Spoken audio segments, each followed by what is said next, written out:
I'll go ahead and call this meeting to order. Myra, can we please have a roll call? Commissioner Tukin, Here. Commissioner Oliveros, Here. Commissioner Jay. Here. Chair Chappelle, Here. Commissioner Carpenter, Here. Commissioner Cohen. Here. Commissioner Rasmus. Here. All right, did everybody have a chance to review the minutes from the September 8th, 2025 meeting? Any corrections noted? The date?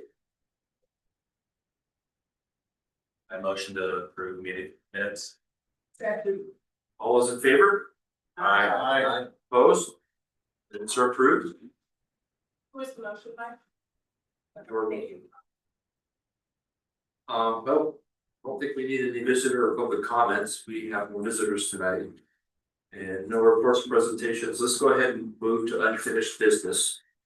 This evening, we are reopening the public hearing on legislative amendment LA 2025-05 to discuss revisions to the Independence Mobile Vending Standards. The Planning Commission will make a recommendation to the City Council based on the complete record, including the testimony received following tonight's public hearing. These proceedings will be recorded. This hearing will be held in accordance with the land use procedures required by the City and State of Oregon. This is a Type 4 legislative procedure. At the beginning of the public hearing tonight, staff will identify the applicable substantive criteria for the city's comprehensive plan and or state of Oregon statewide planning goals. For anyone wishing to speak, we ask you to use the speaker cards that are provided. When called upon to speak, you must be recognized by the chair. You must state your name and address for the public record. Before we begin, does any commissioner wish to declare an actual or potential conflict of interest in this matter? I see nobody. I will now open continued public hearing for LA 2025-05. The date is October 6, 2025, and the time is 7 p.m. My name is Corby Chappelle, and I am the chairperson for this hearing. September 8, 2025, the Planning Commission held a public hearing on LA 2025-05 for the purpose of reviewing its revision to the Independence Mobile Vending Standards. The Planning Commission heard the staff report and testimony from citizens. Upon conclusion of the testimony, the council continued the hearing until tonight and left the record open. This hearing is being recorded. May we please have the staff report? You bet. So hi there everybody, my name is Fred Evander, I'm the city planner here at the City of Independence, and you will remember we did have a public hearing on this the other day last month. We had a couple of folks in the audience, and one of the things that they brought up was specifically the provision related to the some sort of limitation on the number of mobile vending units in downtown, specifically stating the challenges and for a brick and mortar restaurant to have competition that wasn't perhaps equal, right?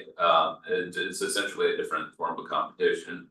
So they asked at that meeting specifically to include some limitation on the number of units in downtown. You folks at that meeting directed me to include back the language that was originally in it, so I went ahead and did that.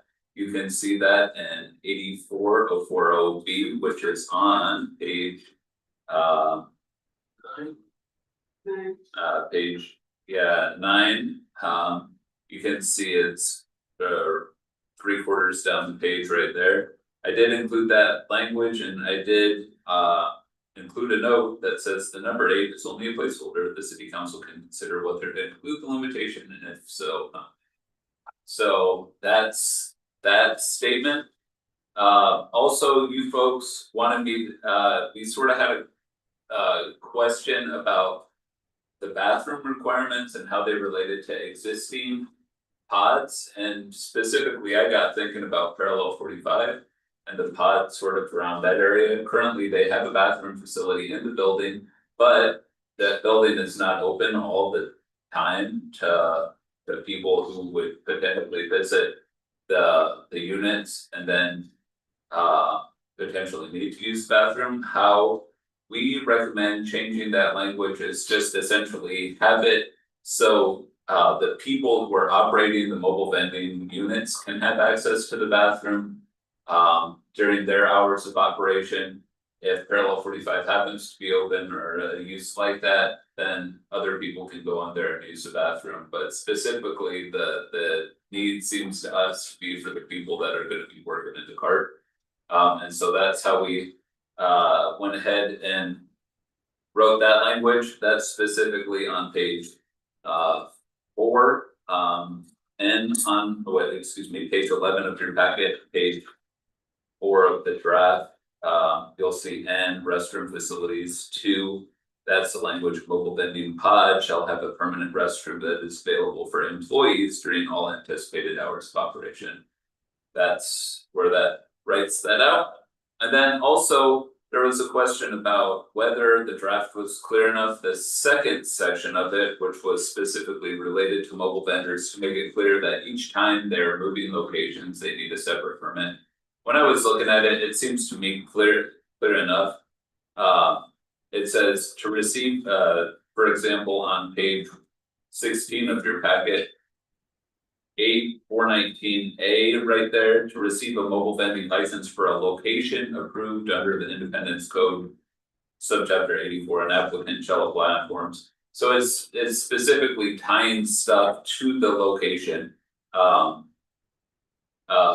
So no changes were made to that. I do think that that is clear. Also, 421, the following standards apply to mobile vending devices that seek to locate in approved mobile vending locations. And so it seems to me clear that this is specifically tied to an approved mobile vending location. So based on that, those are the changes. The criteria that you're evaluating this by were listed in the staff report for the last meeting. I didn't go ahead and include that staff report again. Those criteria and my findings are still all the same. The things that you're evaluating it on are based on the Oregon State Planning Goals, Independence Comprehensive Plan, and Independence Development Code subchapters 10 and 11. Other than that one comment that we got from those folks in their written letter, we have not heard anything else related to this change. We did specifically mail it out to all of the food truck places, not the individual food trucks, because their standards will not change perceptibly, but to each of the places that have a food truck at it, we mailed the direct letter. So any questions of me? Thank you. I just wondered about even putting in the 8, I guess I would rather leave it blank. And that if the city council feels they want to put that in, I didn't feel like it was important to do that. Yeah. But if the city council wants to do it, that's their prerogative, and I don't even want myself, I don't want even an 8 in there. Okay. Does that make sense? Are there any thoughts about other commissioners about that? I would say that we're supposed to be the body that's looking at it. It's a recommendation. Having an 8 there, then they can decide if it's 4, 6, 27. But to have a blank page, I think it'll be much harder on their part to come up with an answer. A blank sheet of paper is always the toughest. That would depend on that. Alex? I was not here last month, so I apologize. I was very sick. I actually don't like putting a number on it at all. It just feels like there's enough criteria that limit this. Otherwise, that it's almost superfluous in some ways. So I think I understand the concern, but at the same time, I just don't think that I don't think it's necessarily our place. So. I find that trying to regulate businesses, private businesses, and saying, well, you can only have this many of this kind and all, and the other ones can have as many as they want, as long as there's space, doesn't seem fair or just. And if we're gonna have a free market in this sort of environment, it'll find its way. some people will wanna catch food and take it off someplace else, other people will wanna go in and sit down and get a drink or whatever. People will make the choices they want. It's not up to us to put parameters on. Any other comments? Well, even though there's nobody that wants to speak, I'll read the testimony part, then we'll move on. We wish to hear from everyone who is interested in this proposal. Please limit your comments and questions to 3 minutes in length, or remember to state your name and address for the record, since we have no folks wishing to speak. I will go ahead and now close the public hearing at 7:09 PM. And now it's any more deliberation, discussion. Or we could go ahead and Myra could put up the closed motion. Oh. Provision. Or the number. I would imagine in the motion if we could take that comment. Yeah, so I mean, you could, if you folks want to remove the number, you folks can move to forward this with no number on it. Or whatever, I would request that if you do that, I mean, I feel like we're gonna have the same issue come up at council as well, so it would be nice to reflect that this discussion happened, so now, so if the language is in there just without a number, or somehow, I guess, give some thought, I guess I don't quite know what to do with that. I have a feeling that the same issue will come up at council. I agree with Brad. I think we need to have something in here that addresses it. We had the conversation, we had the public input, and we're trying to address it somehow. I just wanna leave it up to the city council if they feel that they need to put a number in there. I guess I would like the city council to know that that some of us at least are not comfortable putting a number on this. Would that be a motion that planning commission requests city council to deliberate to decide a number? Well, so I mean, I would recommend essentially approval of these. That the council approve these standards, but with further deliberation about this specific issue, and we can either take it out and say that it was raised, or we can keep it in there with no number, or we can keep it in there with a number. So with this little note. So my issue with the 8 is that we are already at 8 and it caps it with, it doesn't allow for any new businesses to come in or an opportunity for them.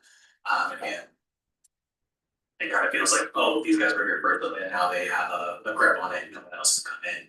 And that doesn't feel like a free and open market. And so my issue isn't with the provision, it's with the number that I'm picking. And so that's why I want to keep it to, I personally would like it to go to the council for them to decide, so I don't think that's in our purview for us to decide on that particular number. And I don't think it's fair to the businesses for us to be the ones making that. I think that should be the city council making that decision. So within the motion, have it stated that, how was it comes to? I just wanted to say that I agree with what was just said. I mean, we don't wanna cap it, make it look like they got quote unquote grandfathered in. But also that opens the can of worms of saying, does that mean, based on the property size? I mean, are we gonna be saying there's only so much space allowed for, mobile vendor? And we don't really wanna be able to do that, right? So I'm just kidding, yeah, I would say no. We should cap that at a certain amount. We should.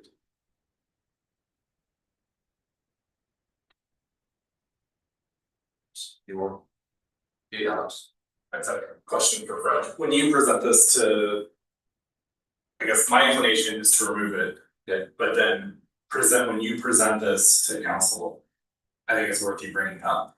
And I don't know if there's a formal way to like, if it's removed from here, I'll include it as, hey, we got this comment. Yeah. The planning commission deliberated it and. Did not elect to include it within the draft. And I can even include this draft language. With a little explanation that there was concern over the number, there was concern over having it at all. And so, yeah, no, I do that. And that we didn't feel it was our place to make that final decision. Right. We don't want to take the heat. well. So what would that motion look like? So, was there a motion attached to that, Myra? I don't think that it says, I mean, you could move to send the proposed revisions to city council for approval, and then you need to add anything to that, I mean, that's the basis of it is. So. I would, yeah, so. Yeah. So you could use that motion right there, but then say with the removal of. IDC 84040 B and the appropriate renumbering of the section.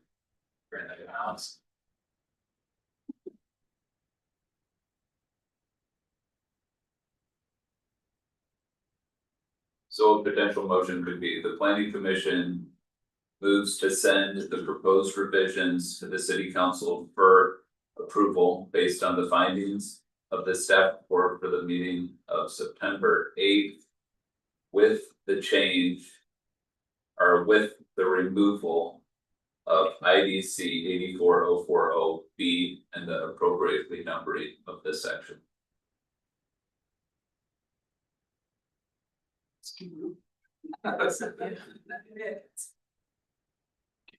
Where's I get it? Who's gonna do it? We'll see how this goes. Alright, so I moved forward a recommendation of approval of revisions to the Independence Mobile Bidding Standards LA 2025-05.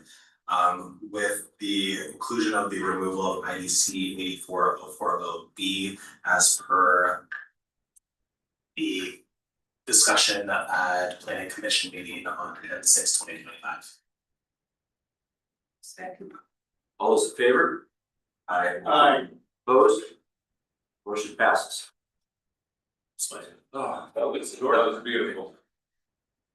Well, let's move on to new business, 7.1 single room occupancy requirements and related changes. Perfect, so this one we don't have to spend a whole lot of time on, I was planning on getting this to you for a public hearing at this meeting, and then I was sick.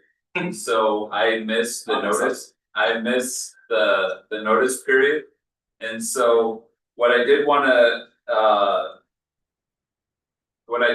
sort of show you folks before I brought it back to you is I do think.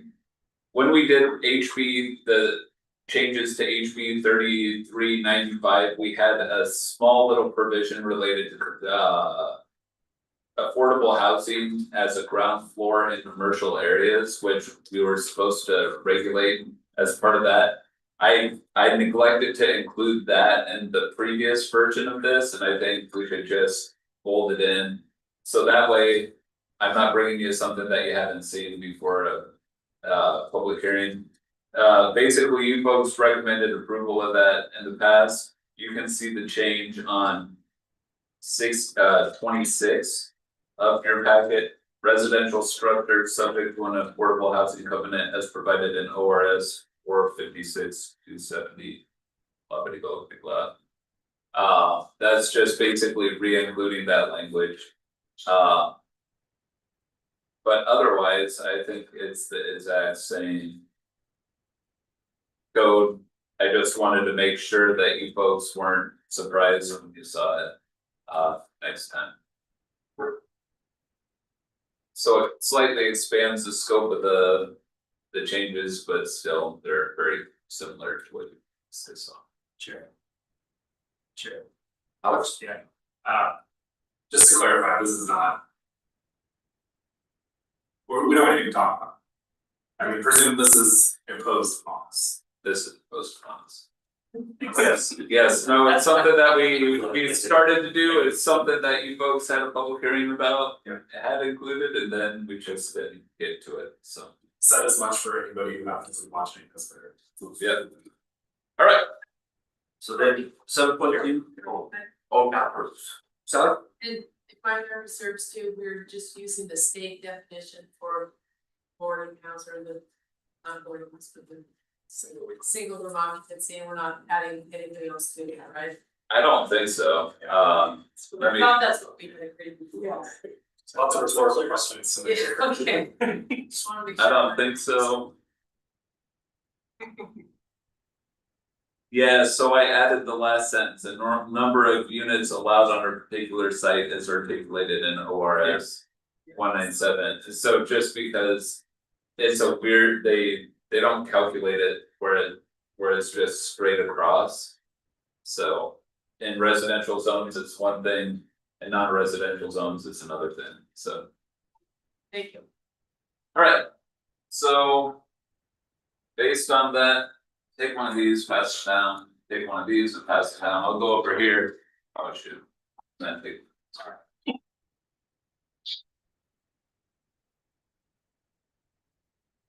So these three. Yeah, that one's different, there you go. Oh. There you go. There you go. There you go. There you go, alright. So we are doing this code change. We're kind of working on it, oh, I'm sorry, Meyer. Supposed to give you one too. Yeah, I don't know which one to do. What is the first?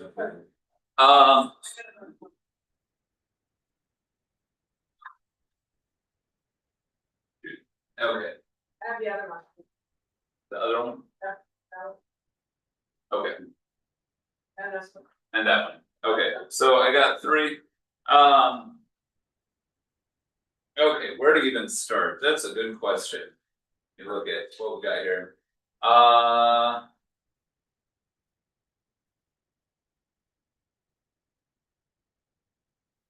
okay, so currently. We can go ahead and start envisioning the relation between subdivisions and lot size. Now, when we look at our blocks in town, they fall into a set. Like a huge portion of the city falls into one of two sort of block and lot types. It's pretty amazing, right? So there's the Thorpe type. And then there's the Henry Hill type. Right? And so the Thorpe type, which was the early town, up in the north. Part of town, scroll up just a little bit, Myra. So you can see it on the map, right there, yep, so you can see that on the map, Thorpe's Town Independence and then Thorpe's Addition. Those lots were 60 by 112.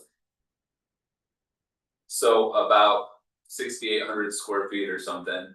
And then they have an 80-foot right of way running north and south running north and south through those areas.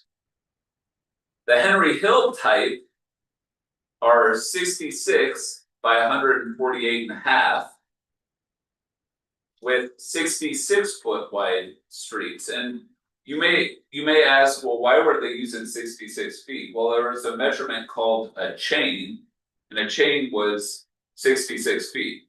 And so you would use one chain, 66, 66, right? And then the 148.5 is something like, I can't remember, it's like 2 1/4 chain or something like that.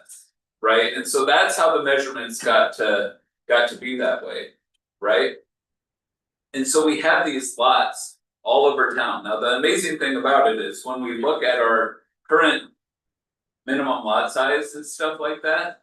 So when we're switching to this sheet right here, the envisioning the implications of the small change, one of the things that I realized in thinking about it, looking at it, is in, let's say, Henry Hills edition, and Henry Hills style plats, which is the ones on the left right here, and we're specifically looking at this picture right here, you can see they're 66 by 148.5, right? Right now, currently, our existing standards allow one of four types of development. You could do a single family home, you could do a single family home and an ADU, you could do a duplex, or you could do 3 townhouses with lot lines in between each of them. It's interesting because our minimum lot size is 5,000 square feet. Right? So you can't divide the lot in half because the lot size here is 9,801 square feet. You can't get to 5,000 on both of them, right? Also, for the townhouses, you can't get 4 townhouses in a row because our townhouse minimum lot size is 2,500, right? 2,500 times 4 is 10,000, you can't get there. Now I want you guys to imagine 9,800 square feet on a 148-foot long lot. You're essentially looking for 1.5 feet more of property on the side, and you would get to 10,000 square feet. So you could divide it in half, right? That's crazy. It's just like 1.5 feet, right? 1.5 feet more width. And so what I realized we could do is, what if we went down to our minimum lot size being 4,800 square feet or 2,400 square feet for townhouses? If you reduced that interval by 100 square feet, all of a sudden you open up all sorts of different options of what you can do on the property, right? You could do a single family home in an ADU. You could do a duplex, you could do the 3 townhouses, you could do 2 duplexes, you could do cottage cluster of 4 units, or you could do potentially a 4-plex if we wanted to allow 4-plexes there, right? That to me doesn't seem like that big of change. That would open up a lot of possibility, right? So that's part of what I'm trying to show here. Now, the interesting thing about Thorpe's edition is it's harder to get to something like that with the 2,400 square feet, because when you go 60 by 112, it's something like like I say, 6,800 square feet or something like that. But again, in Thorpe's edition, we have an 80-foot right of way out front. Our standard for a right of way is 66 feet, right? Or maybe even 64 feet. And so if somehow we said, hey, what if we credited a portion of the right of way to the lot size, I'm saying 8 feet, all of a sudden you have 60 by 120, 7,200 square feet, right? And then you could get to something like, you could get to those 2,400 square foot lots. Now, when I say credit to a lot, I'm not talking about giving a portion of the right of way away. What I'm thinking of specifically is in that part of town, or in a lot of parts of town, we require a public utility easement so people can put public utilities sort of along the street. What if instead of requiring that public utility easement in that section, we just essentially said public utilities go on the right of way, we have sufficient right of way width here, and then essentially credit that extra space to the lot. So we wouldn't have to change the minimums and Right. do all the things. Exactly. So again, and thinking about it, it seems like a very small change. We're going from 2,500 to 2,400, from 5,000 to 4,800, and all of a sudden a whole bunch of opportunities are made available. And so I wanted to pass that off to you folks and see what you folks think about that idea. Any thoughts?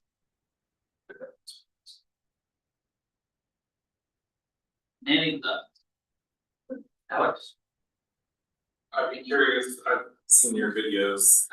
And They're also different, I right? would be curious what the sentiment has been and what the I've read a couple comments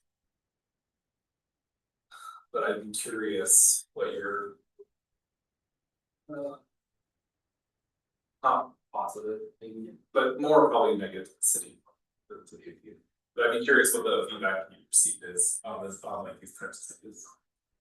We haven't, I mean, I guess not on these types of ideas, but just on the concept of. we haven't talked about that specifically yet. Okay.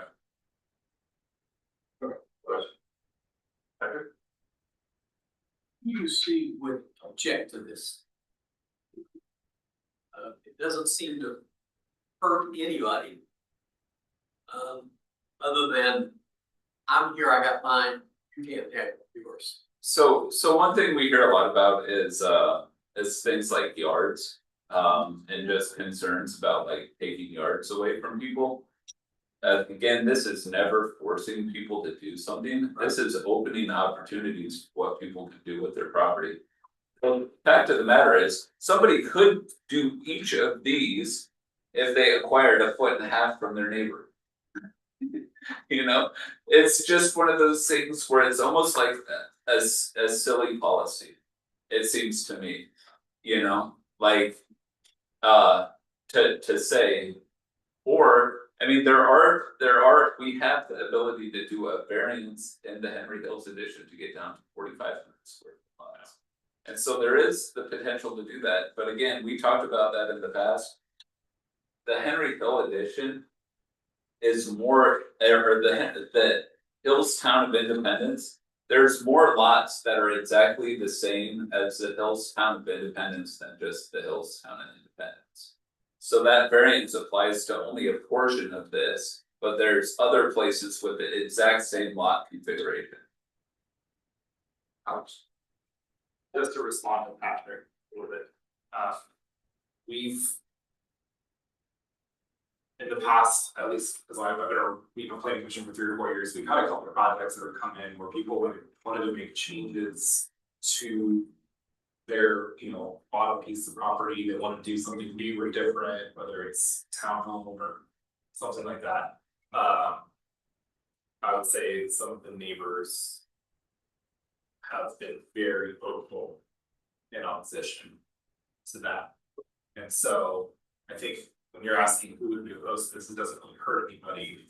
The perception, I mean, part of the perception is around parking, higher density, traffic, and some of the common concerns that we would hear. And so then with a seemingly simple change, oh no, it's easy to see like, oh no, the sky's falling because it's gonna go gangbusters. Of course, the reality is not that many people will actually take advantage of this, at least estimation, but non-professional estimation, but yeah, so that's just some of the feedback. Some of the most contentious planning commission meetings have been around infill projects, to be honest. So Yeah, but the funny thing about it is, as I have pointed out a number of times, is we have this stuff all over. We have a 9,800 square foot lot with a duplex and a ADU on it, or it's a standalone single family lot, so we have that. We have fourplexes standing in the midst of neighborhoods, right, that went in either in the 90s or the 70s or even just fairly recently, before I got here, there's a veterans housing complex on 9th Street, and I think it is just north of Mon. So we have these all over, literally all over the place. Specifically why, I think things like the 2400, again, it's literally 199 square feet. Like I bet you this room isn't 199 square feet. It's like we're talking like by a 1.5 feet by 148 feet, right? That's tiny, right? So it would be a small change, but it's one of those changes that almost seems, or it's one of those policies that almost seems funny that we have it, that we set a minimum lot size such that you could not divide the vast majority of lots in several areas of town. Yeah. Yeah, it's easy though to see though, so take the devil's advocate, but it's easy to see why you do that, right? You don't wanna.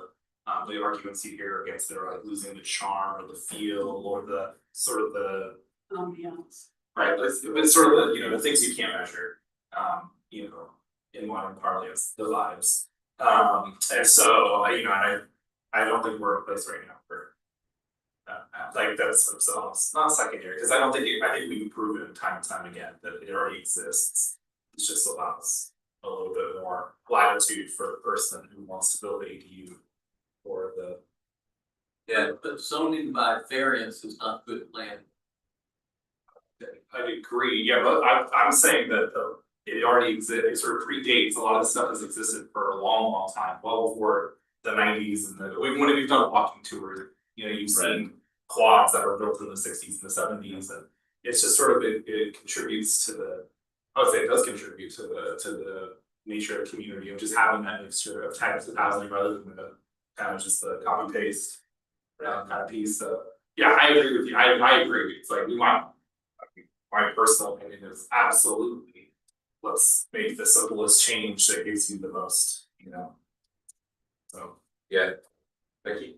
So where I am, as you go north on Seventh Street, a lot of the houses on Seventh Street that back up to Inspiration Garden have really long and deep lots, and some of them are L-shaped. And one of the people that inherited from her grandparents, I said, oh, you will have such a nice piece to subdivide and retire on. She didn't want to do that at all.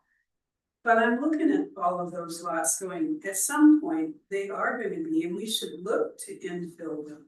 And yes, you're right, those are the nastiest conversations we've had in front of this commission. But it is also the way that we preserve our farms and our open spaces by infilling.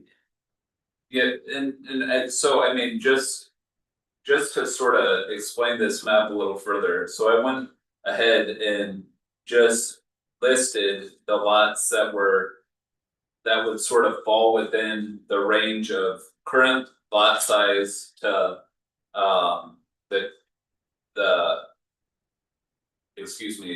the proposed lot size to the existing lot size. So if we were to do in Thorpe's addition to allow the possibility of using part of that 80-foot right of way to get to essentially a 7,200 square foot lot, the lots in blue would be up in Thorpe's addition and Thorpe's Town of Independence would be the ones that are still that original lot size. And so they could potentially benefit where somebody could go into those lots and do some degree of division. Or multiple units, and then the orange ones in this would be the ones that would benefit going from 24 or from 2,500 square foot lots or 5,000 square foot lots to 2,400 square foot lots, and a division could be allowed. So you can see the orange right there as well, and so it really would open, because right now all of these orange parcels, let's say in the hill style lots, right now you cannot divide those, right? With a change to go from 5,000 square foot lots to 4,800 square foot lots, or 2,500 square foot lots to 2,400 square foot lots, all of a sudden you could divide these in much more of a way. You could essentially get from this to that, right? Some degree of ability to do that. Is that making sense at all? Well, as Becky commented too, besides saving the farmlands and open space, it certainly reduces infrastructure, future infrastructure costs. Instead of extending, you know, urban sprawl, infill's gotta be the least expensive way to add housing. Right, and I mean, so long as we're doing, I mean, I get completely what Alex is saying with the vibe and everything of the neighborhood. It's not my argument. So no, I mean, I totally get that argument, so long as it's we're considering things like scale, things like lot coverage. You know, we can make sure that it's not gonna overwhelm the neighborhood. Yeah. And I mean, I totally get that argument. The last thing we want is big and ugly things. Yeah, that's exactly. And so anyway, so this map I just wanted to show you just because I think it's interesting too. I think I did this map first. It's interesting for me that when you look at block length, you know, you talk about traditional development styles. It was just smaller blocks. You know, the perimeter of blocks were smaller in the past. Also, they had an alley. And so it's interesting when I just was looking at it that and measuring block lengths, you can see all of our traditional neighborhoods, the Thorpe's Town of Independence, the Hills Town of Independence, all of those are relatively small blocks with alleys. You know, I've made the point before and I'll make the point again, where you have a lot of corner lots, where you have alleys, those are the best areas for infill development because you can get to the back of a lot. When you don't have that, when in other portions of our town, you have either only one way in to the neighborhood or a longer block length, it's just way harder to do some of this infill development. And so I thought it was interesting looking at block length, that really came out, it really corresponded to things like alleys, just traditional development in general. So I was just gonna show you guys these two maps because I thought it was just a simple talking point. But then I was like, I had made this one earlier and I thought, I want to show you guys this one too. So Got a little printer happy, huh? but got a little printer happy, yeah, maybe I didn't need to do this one. We appreciate it. Fred, what's the lot coverage percentage on residential? So in residential right now, it's 40%. So, and that's just building, so it does not consider Sidewalks. it doesn't consider sidewalks or parking.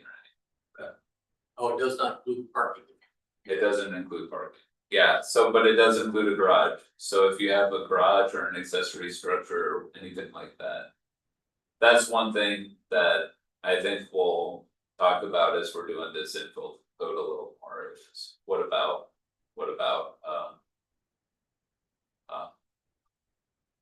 lot coverage? Fred, are there any regulations about alleys at all? Are alleys mentioned anywhere in code? No, so Of the existence of an alley. we don't really talk about it all that much. Now, it seems to me, In this video. yeah, I I talk mean, about alleys a lot. yeah, no, I think They are very beneficial for a lot of things, there. but we don't address them in a way. You know, and I almost said something like that, just like right now, like maybe we need to start thinking about alleys, like, I mean. Part of the thing is, we're building a city not just for today, we're building a city for the future. And so, if we can look at our city and be like, hey, look at this, we're looking at this now and we realize that the most flexible part of our city, the place where we can do the most things, have small blocks and alleys. Maybe we should make sure that future parts of our city also have those characteristics. I've always wondered why Edwards Edition didn't have some kind of metamorphosis here. Because it's a nice development over there, why didn't the developer try it here? Right? Yeah, I'm almost just in that alley game and just depending on maybe not fully based on, but depending on sort of public sentiment or public outcry, I don't know if they're good.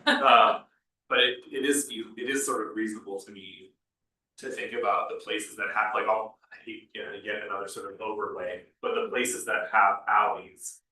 Will have, have a little bit more latitude on infill than not, and making sure that, or not making sure, but just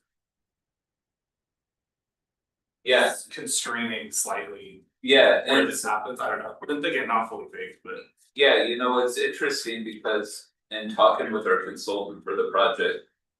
He said, you could do these standards in such a way where it was predicated on That's what. accessing Yeah. the back of a lot or Yeah. something like that. Yeah.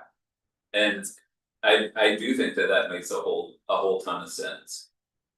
Because then you will not see it everywhere and you won't see this everywhere in town, because not everybody can get to the back of their lot.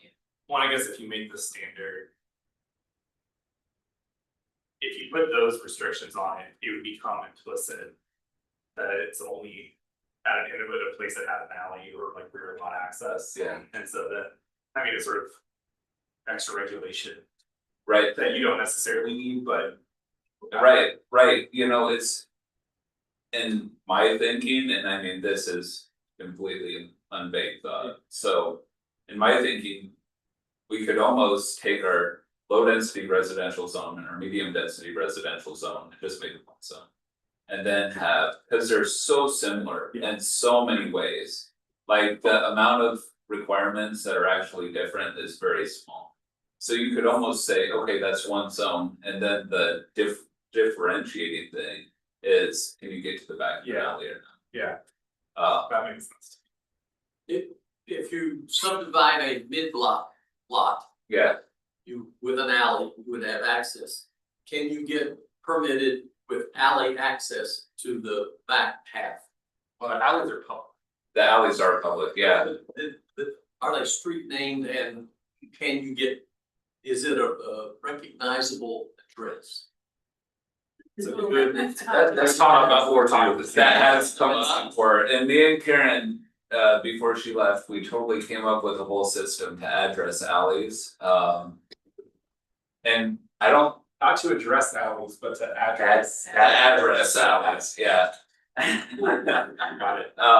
Because no, it's exactly right. It's interesting, you go to a place like Eugene does address their alleys, and they do have accessory dwelling units, or even, I stayed in an Airbnb in a duplex and that access completely off an alley. And so, and I looked it up, how did they do that? And yeah, no, they address their alleys. So it's not necessarily like 105 and then the back it's 105A. It's not necessarily that. Right, I don't think, I don't. We have talked about that, I don't think that we would do it that way. Yeah. I think that we would, I think You that- could never find it if you didn't know where it was. I think that I can't even remember, but I think that we're just gonna call them like second alley or something like that, or do some sort of distinction. And we're gonna number them just like the streets is what we're thinking about, like, and make it. I don't know, I can't remember how we. That's almost worth. As we adopt infill, it's like almost worth doing that in conjunction to make it, Well, now it's up to the person, the developer. Exactly, It's just like, cool, it's a city standard. Exactly, that's exactly Yes. right, and so like if you're having a unit specifically oriented to an alley. Like, it's like, okay, you put a sign for the alley.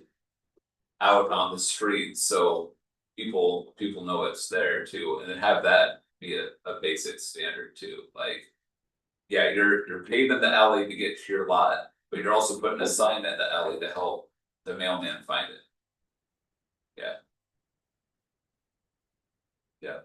So does this proceed where, is it a public hearing to make the code changes? It will be, yeah, they're still doing a lot of work on this thing, I think what we'll see is, I think it's gonna come back and it's gonna look very different.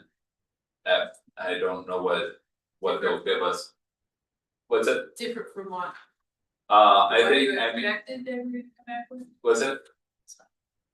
Different from what you expected they would come back with, or different from what we currently?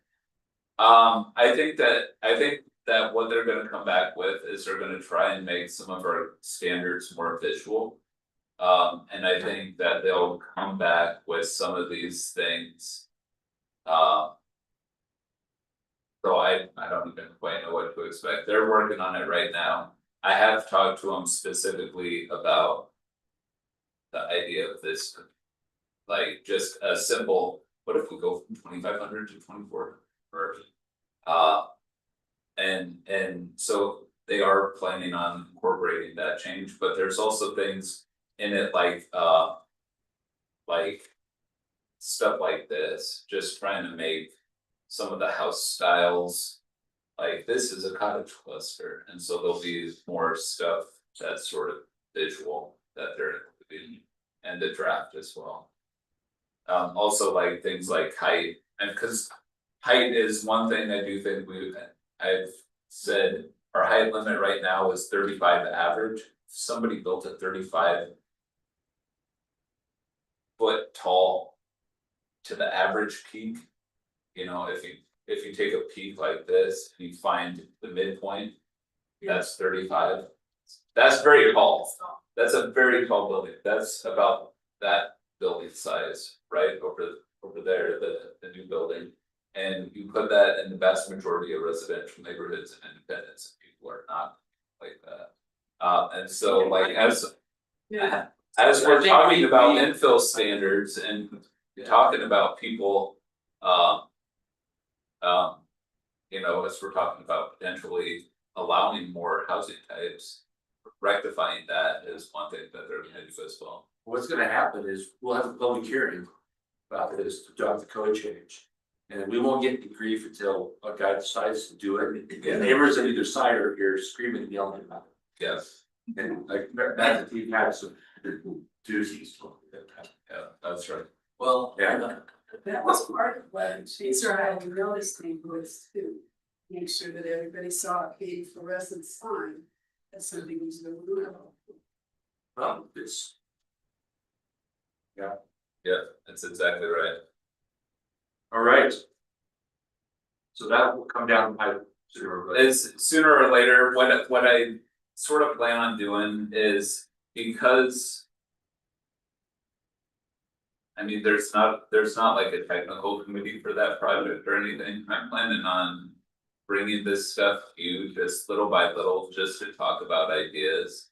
So when it is in a draft form, you folks are up to speed with it, and some of these bigger issues we're kind of understanding where we're going. Are other cities working as hard on this? This is kind of what the state of Oregon wants to have. With all this infill stuff. I've been out in Portland a bunch the last 2 weeks. And everywhere you go, it's wow, I couldn't believe they put this. But it is all attractive.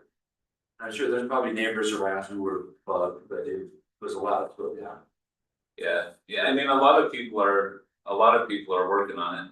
For me, partially, it's like we have this stuff all over town. Like once you start looking, you see it everywhere. Like, so it just seems to me part of the reason, I mean, Independence is very young.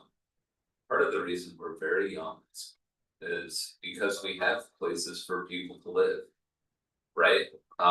We have options, right? And it seems to me that if we value what independence is, we should continue trying to find those options for people. All set. Right, any other discussions? an update maybe. We've talked about this in the past, is the pre-submittal meeting requirement confirmed? It is, yep, it's in effect, Okay. and so we have had a couple of those since that point. And was the cost established and was it reasonable? The council is currently going through a fee schedule update, and they're looking at basically every fee that the city charges. So it will be included as part of that. So right now, we've had a couple of them. Have They they paid written the- a check yet? Everybody wrote the $300 check. Oh, 300, That that's not unreasonable, I don't think. So it's $300 right now, in talking with our finance director about our fee schedule. I said the exact argument that I made to you folks, that for us, this is gonna save us time. So especially for small projects to potentially lower that fee.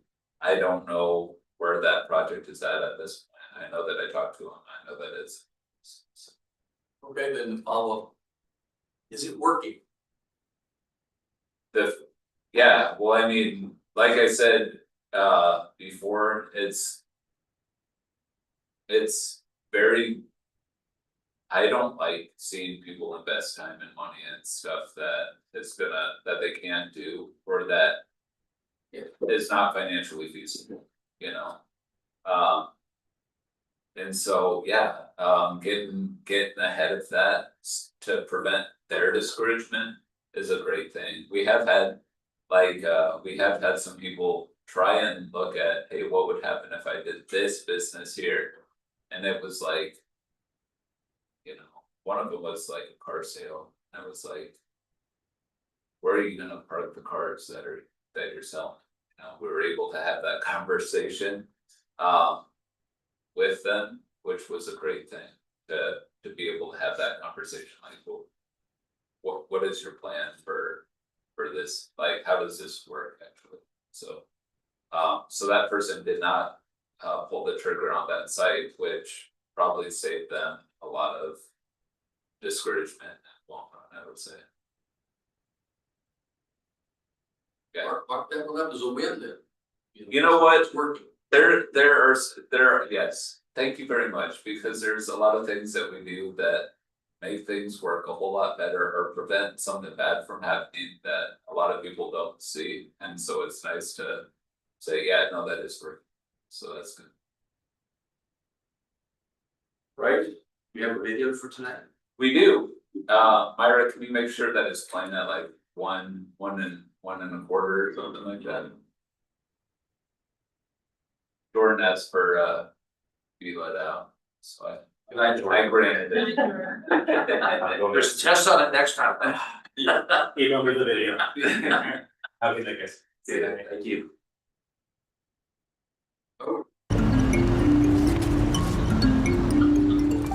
We've arrived at Bryant Park in the middle of New York City that became 40 years ago the heart of this district. And it is just blossoming every year. It kind of takes on a new level of energy.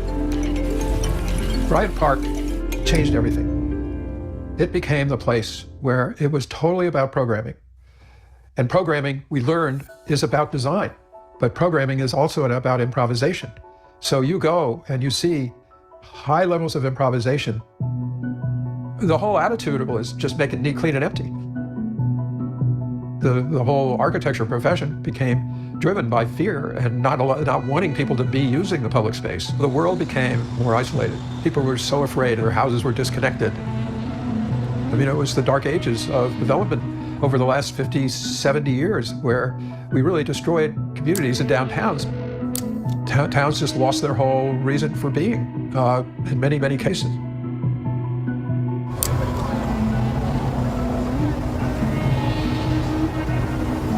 We did the concept plan for Bryant Park. The entrance was not open very much. It was, the stairs were on the side, so you really couldn't, when you're looking from across the street or coming into it, it was not easy to see where you'd actually walk up. And once you walked up, you weren't connected to the plaza in front of it. So one of the recommendations that we made was to open those stairs up. At that time, what we were looking at was drug dealing and how it just was pervasive. And the reason that you could easily see that you needed to open it up, then the visibility coming into the park would in a sense begin to control or limit the drug use. You started displacing drug dealing with so-called legitimate activities. To replace drug dealing with coffee and ice cream is not a hard sell, so you've shifted the culture. If you plan your cities for cars and traffic, you get more cars and traffic. If you plan it for people and places, you get more people and places.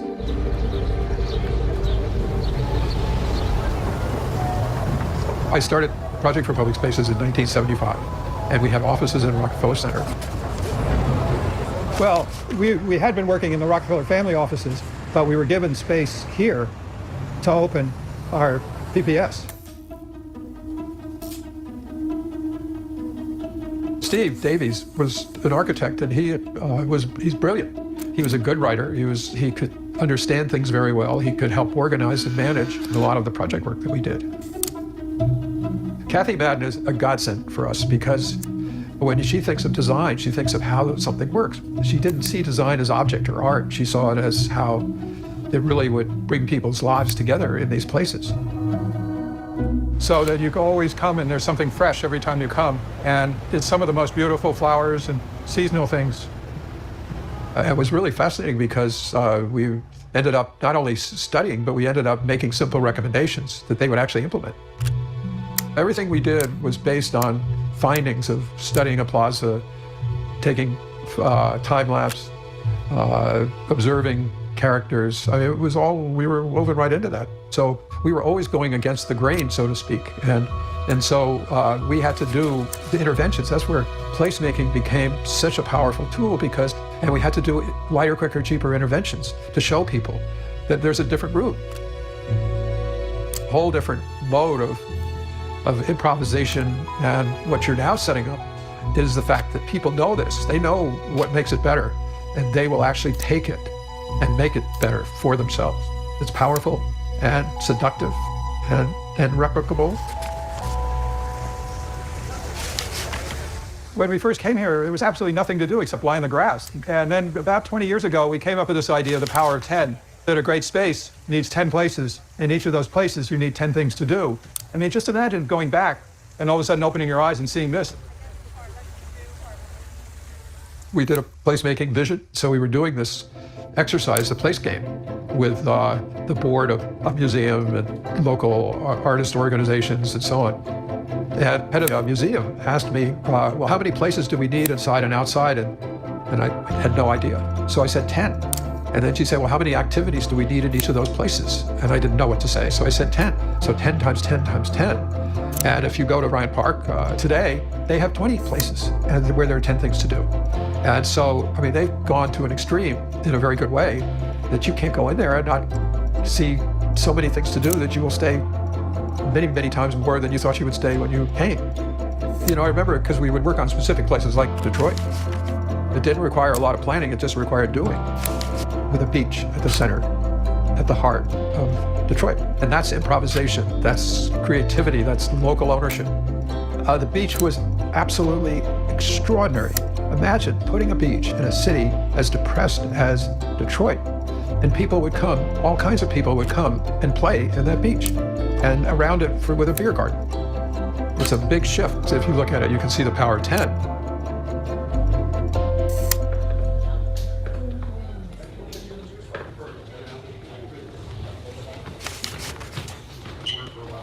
Oh, hi. Welcome. What are we doing? Well, we're just looking for some of our really special photographs and then just enjoying looking at them again. These are our people we've worked together for over 45 years. Kathy Madden and Steve Davies. And we've accomplished the most amazing, way beyond any what one of us could do. Together, we've kind of created this kind of outcome that we could never have expected if we hadn't. There, look at that. Oh, Kathy.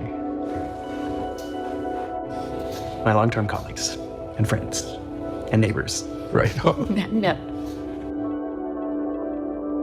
Yeah, this is one of our great pictures. These are guys hanging out on the street. You know, and these are mobile, and if you watch a place like this for a while and take pictures, you get to see all kinds of ways that people do it to get ice cream. Now, one of the great organizers or attractions is ice cream. So if you want to seed a place with activity, start with ice cream. The problem is we've been defined for the last 70 years by professions. And those professions, we say that each discipline has become its own audience. And they build their capacity, they build their agendas, they build strategies for implementing their agendas. If architecture is frozen music, and planning is composition, placemaking is improvisational street performance, And so the whole idea of placemaking is about community doing the work to create their future. It isn't about professionals. They have to go into the background, be resources, but the real outcome is going to be defined by that improvisation, social life that people just glom onto. The cities have to be reborn, really, for the most part. I mean, they've failed in so many levels, and not just the cities, but the suburbs, probably even more so. So we really need a global transformation, and that transformation, if it's done around places and placemaking, it'll save the planet. It'll have a big impact on climate. It'll have a big impact on politics and democracy without any hesitation. Placemaking is the most basic idea of people on this planet helping to make their community, their lives better. So changing planning, changing architectures, changing transportation are fundamental ways of shifting. And then creating squares and markets are what open people up to far broader opportunities. We used to say in all of our presentations, is we need to turn everything upside down to get it right side up. And then we would say to get from inadequate to extraordinary. So in a way, we're bringing people from. That is good. Can you email us The like, link, please? That's good. This is Last time I showed them my favorite planning video. You missed it. Can you send me that? It was, that last one was Social Life is Small Urban Spaces, so that red book that you see twice in that video. That's up at my cube up there, that's Social Life is Small Urban Spaces, it was put out by Project for Public Spaces. So these guys knew William White, I think they worked with William White. And they were all doing the same sort of ideas, like watching how people use space and everything like that. And so I was looking for a video last time. I came across this, like this is a very nice video. I don't know close these three. Both Seats Street. Yeah. Make it walk. Let's do it. Well, it goes along with, where the Axel place, Iron Axel place is. And they took down the building and everything. You once said you would like to have some shops in there, like a donut store or a little cafe.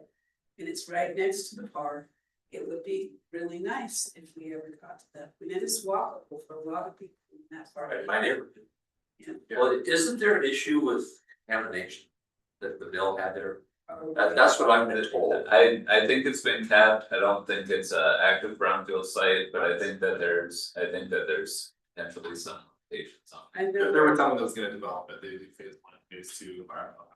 I know there are places in Inspiration Garden where nothing wants to grow. Figure it's whatever got dumped there.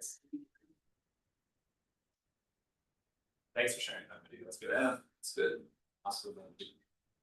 I'm for Yeah, trying we're ready. Yeah. second. All those in favor? Aye. Opposed? We are adjourned.